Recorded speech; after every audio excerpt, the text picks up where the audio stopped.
सत्ता का घमंड, जनता की खामोशी और फिर एक ऐसा फैसला जिसने पूरे बंगाल की राजनीति हिलाकर रख दी। भारत की राजनीति में अगर किसी राज्य की कहानी सबसे ज्यादा नाटकीय और फिल्मी लगती है तो वो है पश्चिम बंगाल। एक ऐसा राज्य जहां दशकों तक लाल सलाम की गूंज सुनाई देती थी। साल 1977 में वामपंथी सरकार ने सत्ता संभाली और धीरे धीरे पूरा बंगाल लाल रंग में रंग गया। गांव से लेकर शहर तक हर तरफ कम्युनिस्ट विचारधारा का प्रभाव था। लोग मानने लगे थे कि इस लाल किले को कोई नहीं गिरा सकता। लेकिन राजनीति में समय हमेशा एक जैसा नहीं रहता। वक्त बदला और उसके साथ बदला बंगाल का भविष्य। एक महिला, साधारण सफेद साड़ी और चप्पल पहनने वाली, लेकिन इरादे बेहद मजबूत। नाम था ममता बनर्जी। मां, माटी, मानुषा के नारे के साथ ममता बनर्जी ने बंगाल की राजनीति में नई ऊर्जा भर दी।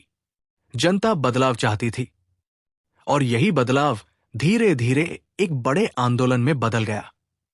बंगाल की सड़कों पर रैलियां होने लगी, भीड़ उमड़ने लगी और पहली बार ऐसा लगा कि 34 साल पुरानी सत्ता खतरे में है। इसी आंदोलन के दौरान एक और नाम तेजी से उभर रहा था, सुवेंदु अधिकारी। नंदीग्राम आंदोलन में सुवेंदु अधिकारी ममता बनर्जी के सबसे भरोसेमंद साथियों में से एक बन चुके थे। दोनों नेताओं की जोड़ी बंगाल में बेहद लोकप्रिय थी। जनता को लगता था कि यही टीम बंगाल का भविष्य बदल देगी। फिर आया साल 2011, चुनाव हुए और इतिहास बदल गया। 34 साल पुरानी वामपंथी सरकार सत्ता से बाहर हो गई। लाल किला ढह चुका था और बंगाल का रंग लाल से हरा हो गया। ममता बनर्जी पश्चिम बंगाल की नई मुख्यमंत्री बनी। लेकिन सत्ता की राजनीति में दोस्ती हमेशा कायम नहीं रहती। समय बीतने के साथ पार्टी के अंदर मतभेद बढ़ने लगे। जो नेता कभी साथ खड़े दिखाई देते थे, उनके बीच दूरी बढ़ने लगी। राजनीतिक महत्वाकांक्षा ने रिश्तों में दरार डालनी शुरू कर दी। और फिर कहानी ने ऐसा मोड़ लिया जिसने पूरे बंगाल को हिलाकर रख दिया। एक रहस्यमयी घटना, एक मौत, और उसके बाद शुरू हुआ आरोपों और सवालों का दौर। राजनीतिक गलियारों में हलचल मच गई। मीडिया में चर्चाएं तेज हो गई। माहौल पूरी तरह तनावपूर्ण हो चुका था। यहीं से ममता बनर्जी और सुवेंदु अधिकारी के रिश्ते पूरी तरह बदल गए। दोस्ती अब राजनीतिक दुश्मनी में बदल चुकी थी। साल 2020 में सुवेंदु अधिकारी ने ऐसा फैसला लिया जिसने बंगाल की राजनीति में भूचाल ला दिया। उन्होंने टीएमसी छोड़कर भारतीय जनता पार्टी का दामन थाम लिया। बीजेपी, जो लंबे समय से बंगाल में अपनी मजबूत जगह बनाने की कोशिश कर रही थी, अब उसे एक ऐसा नेता मिल चुका था जो टीएमसी की राजनीति को अंदर से समझता था। धीरे धीरे बंगाल की राजनीति में केसरिया रंग दिखाई देने लगा। बीजेपी की रैलियां बढ़ने लगी, सड़कों पर भीड़ उमड़ने लगी और जय श्री राम के नारे राजनीतिक माहौल का बड़ा हिस्सा बन गए। फिर आया साल 2021, पश्चिम बंगाल चुनाव, जो सिर्फ एक चुनाव नहीं था, ये था एक राजनीतिक महायुद्ध।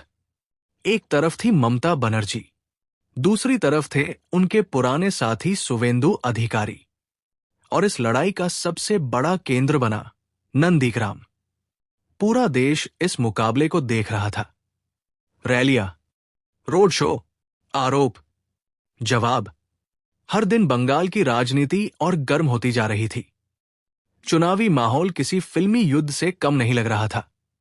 जब चुनाव परिणाम आए तो ममता बनर्जी ने एक बार फिर सत्ता बचा ली। लेकिन दूसरी तरफ बीजेपी ने भी बंगाल में अब तक की सबसे मजबूत विपक्षी ताकत के रूप में अपनी जगह बना ली। वही कभी बंगाल की पहचान रही वामपंथी राजनीति लगभग खत्म होती दिखाई दी। अब बंगाल की राजनीति पूरी तरह बदल चुकी थी। वो दौर खत्म हो चुका था जब बंगाल की सत्ता पर सिर्फ एक नाम का दबदबा हुआ करता था, ममता बनर्जी। लंबे राजनीतिक संघर्ष, तीखे चुनावी मुकाबलों और लगातार बढ़ती जन नाराजगी के बाद आखिरकार बंगाल की जनता ने बदलाव का फैसला कर लिया और इतिहास रचते हुए बीजेपी ने बंगाल की सत्ता पर कब्जा कर लिया। ये सिर्फ एक चुनावी हार नहीं थी, बल्कि बंगाल की राजनीति में एक युग का अंत था। कभी अजेय मानी जाने वाली ममता बनर्जी की राजनीतिक पकड़ ढीली पड़ गई और केसरिया लहर ने पूरे बंगाल के सियासी समीकरण बदल दिए। अब बंगाल एक नए राजनीतिक अध्याय में प्रवेश कर चुका है, जहां विकास, नई नीतियां और सत्ता का नया चेहरा राज्य की दिशा तय कर रहा है।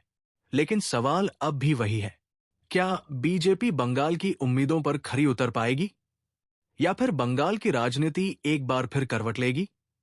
क्योंकि लोकतंत्र में सत्ता स्थायी नहीं होती, जनता का फैसला ही सबसे बड़ा होता है। अगर आपको ये पॉलिटिकल डॉक्यूमेंट्री पसंद आई हो तो वीडियो को लाइक करें, शेयर करें और ऐसी ही गहरी राजनीतिक कहानियों के लिए जुड़े रहिए द क्रॉनिक्स टीवी के साथ।